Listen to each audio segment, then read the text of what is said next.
Now today, let's start with chapter number 6, soil and water. In this chapter, we will study about soil और water resources के बारे में पढ़ेंगे और हमारे different types of soils होती हैं. सबसे पहले हम start करेंगे soil के बारे में, ठीक है? India is a big country, crores of people live in it. We get our daily needs from various natural resources of our country. Resources are such basic things that can be used in many ways. Soil, water, forest, mineral and livestock are natural resources. Resources क्या होती है? Resources क्या होती है? कुछ basic things होती हैं जो हम use करते हैं, that we use for making it, जिसको हम और चीजें बनाने के उसका यूज करते हैं. उसका हम अलग अलग वे में यूज करते हैं. आपका जैसे सॉइल हो गया, वाटर हो गया, फॉरेस्ट हो गया, रेन वाटर हो गया, ये सारे क्या हैं आपके कुछ natural resources. All natural resources are either exhaustible और इनएग्जॉस्टिबल, मतलब they are renewable and non renewable. Renewable जिनको आप रिन्यू कर सकते हो और नॉन रिन्यूएबल जिनको रिन्यू नहीं कर सकते. Some resources like metals are available in limited quantities and can be exhausted, whereas some natural resources like air, soil, energy do not get exhausted. को metal है, उनकी जो quantity होती है वो limited होती है, वो एक time के बाद आने के बाद exhaust हो जाता है. लेकिन अगर हम बात करें air की, solar energy की, ये क्या है? ये exhaust नहीं हो सकते, ठीक है?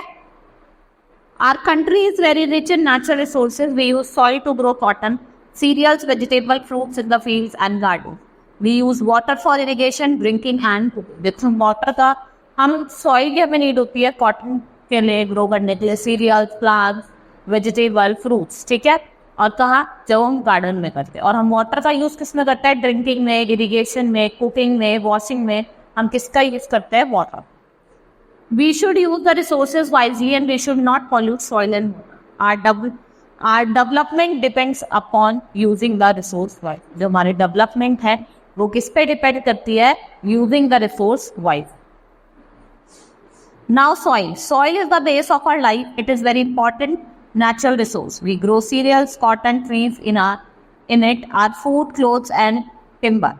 दे आर आर बेसिक. देखो सीरियल्स हो गया खाने के लिए, क्लोथ्स हो गए, ये सारे क्या है? हमारी बेसिक नीड्स हैं और ये सब हम कहाँ उगाते हैं? सॉइल में.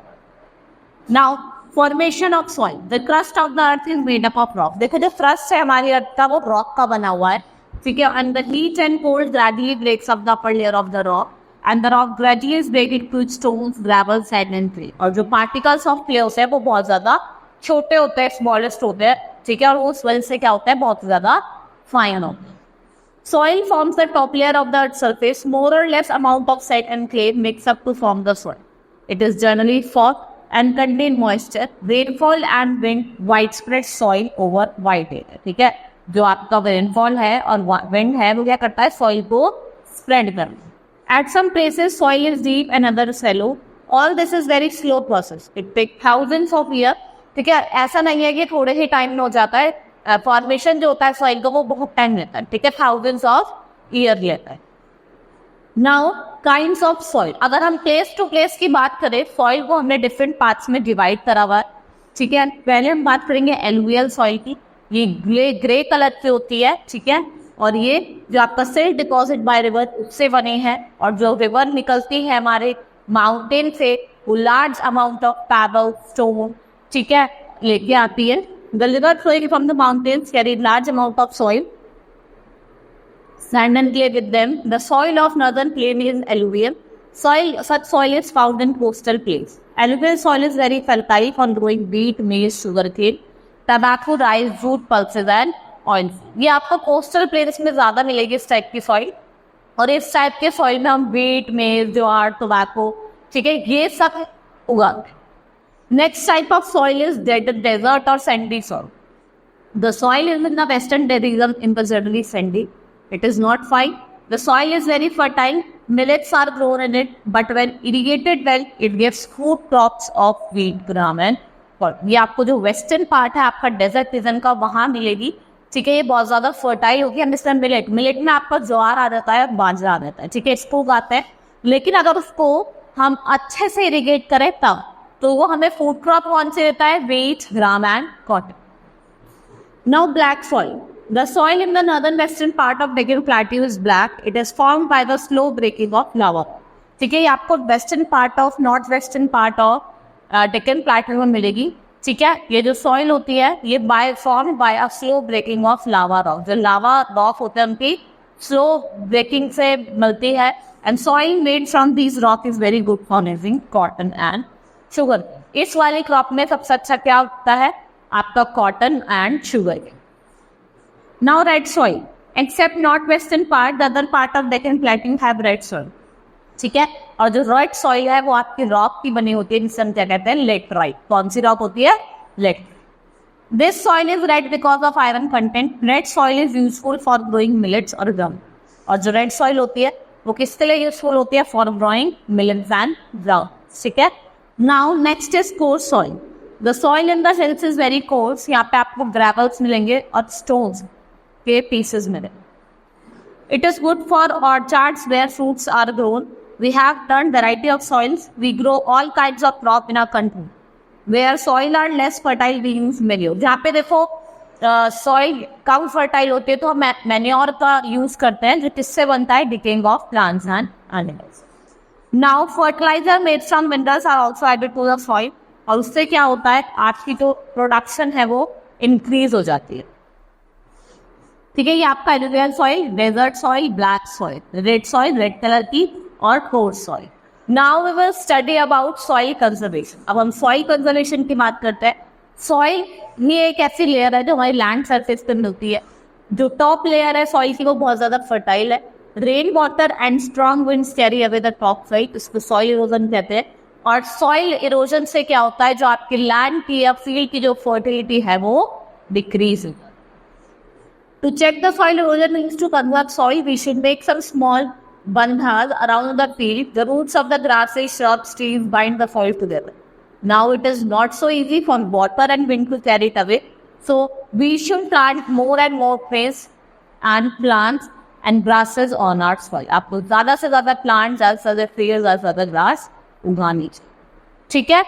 Now next is water. Water बहुत ज़्यादा एसेंशियल है. हम वाटर के बिना नहीं रह सकते. ठीक है. और आपके हम टीचर्स लोग भी बोलते हैं कि आपको वाटर को वेस्ट, स्कूल में सिखाया जाता है कि वाटर को वेस्ट नहीं करना चाहिए. Water is essential for life. We can not live without water.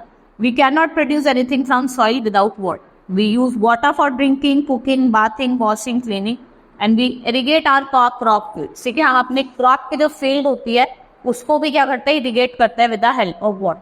अगर पानी नहीं है तो सॉइल में कुछ उगेगा ही नहीं.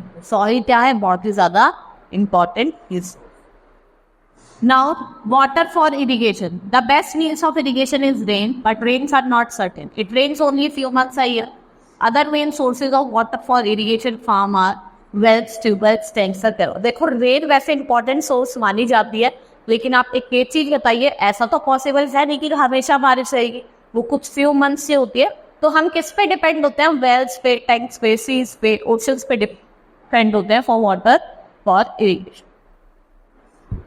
Now wells and tubewells. Wells are लेयरी root holes in the ground. जहाज द पर्शियन व्हील है उसको यूज किया जाता है to water from well. The open wells are not enough for growing our need. जो ओपन वेल्स रहते हैं वो इतने ज्यादा मतलब हमें completely help नहीं करते. We now dig wells by drilling very deep narrow holes in the ground. A tube is drilled into it. Water is lifted up by electric or diesel engine. Such wells are called tube wells. जो water हम lift करते हैं with the help of electric और diesel engine, उनको क्या साथ इन wells को क्या कहा जाता है? tube wells कहा जाता है. Now tanks and pools. Boring of tube wells is in rocky land is not possible. Tank store rain water, और जो वाटर जो हम यूज करते हैं कब? Dry season. कैनाल्स की बात करती है. स्मॉल रिवर्स जो मैन बनाते हैं, small rivers made by man.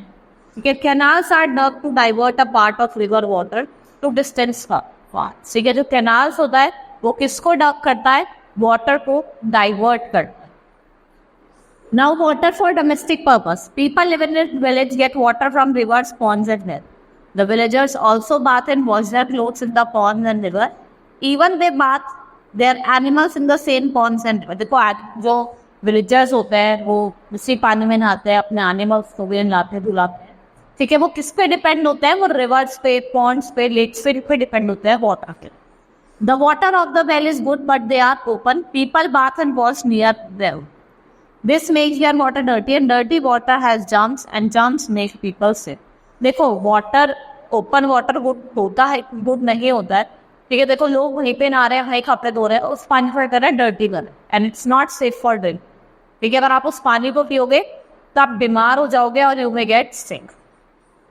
Hand pumps are also used to fill underground water. In the cities, water is available in houses through taps. Water is filtered and chlorinated before supply to make it jump. देखो hand pump से हम underground water को fill करते हैं, और घरों में with the help of pipe क्या जाता है? वाटर जाता है, टैप से आता है, पहले क्लोरिनेट करा जाता है या फिल्टर करा जाता है, और उसको सेफ बनाया जाता है, germ free for drink. Now, next is dams. Plateau rivers becomes dry after rain. Water is overflowing. Himalaya river also reduces after rainy season. आपने देखा होगा हिमालय रिवर भी रिड्यूस हो जाती है after rainy season. To get regular supply of water for canals, dams are built across the river. अगर आपको regular supply रखनी है वाटर की कैनाल में, तो आपको डैम्स बनाने पड़ेंगे across the river. Dam is a barrier built to keep back water and raise its level. The barrier or a wall of the dam are made of concrete and steel. आपने कभी dam देखा होगा, जो उसकी barrier होता है, wall होती है, वो सीमेंट या आयरन या कॉन्क्रीट की बनाई जाती है, ठीक है। क्योंकि in the concrete barrier are many numbers of iron gates, constitute gates कहते हैं। They can be open and close to control the supply of water, ठीक है। जो स्लाइस गेट्स होते हैं, उनसे आप क्या कर सकते हो? वाटर की सप्लाई को रोक सकते हो और बंद भी कर सकते हो। Dams are man made lakes, from them water is taken through distance farm, ठीक है। वाटर फॉर डिस्टेंस फार्म तक भी ले जा सकते। यूजेस ऑफ डैम्स, अब हमने डैम्स के बारे में पढ़ा, फिर डैम्स का कुछ यूजेस भी होगा। क्या यूजेस हैं? ये फ्लड को कंट्रोल करता है। Dams control flood in rivers. Dams take regular supply of water for irrigation and drink, ठीक है। रेगुलर सप्लाई मिलती है, ये हेल्प करता है इन प्रोड्यूसिंग इलेक्ट्रिसिटी। इस टाइप की इलेक्ट्रिसिटी को क्या कहा जाता है? Hydro electricity. Dams also help in fish breeding, ये फिश ब्रीडिंग के भी काम। Now how electricity is produce, भाई डैम्स बनाया, मैंने बताया आपको इलेक्ट्रिसिटी प्रोड्यूस कैसे होती है। Water from the dam is made to fall from the required height of the blades of turbine. देखो एक सर्टेन हाइट पे से पानी को नीचे गिराया जाता है, ठीक है। This forces the blade to turn at high speed. The moving turbine work as a generator which produces electricity. Wires are used in carrying the electricity to farms, factory, villages and cities. Now multipurpose river project, भाई आप देखो, आपने देखा होगा धीरे धीरे multipurpose river project बनाए जा रहे हैं, ठीक है। The dams on the river have many uses, they serve many purposes, they are called multipurpose river project. Some important multi-purpose river projects are given here. ये कुछ प्रोजेक्ट दिए हुए थे, मागरा नागरण है, ठीक है, जो आपका सतलज रिवर पे है, Rihand valley, Damodar valley, Koshi project, Hirakud, Tungabhadra, Chambal valley और नागार्जुन सागर, ठीक है। ये आपको कुछ मल्टीपर्पज प्रोजेक्ट भी है, ये उनकी रिवर भी और स्टेट भी है, ठीक है। आपको रीड करना है, ठीक है। आज के लिए सिर्फ इतना ही चैप्टर हमारा कंप्लीट हुआ। Hope you understood the chapter. That's all for today. Thank you.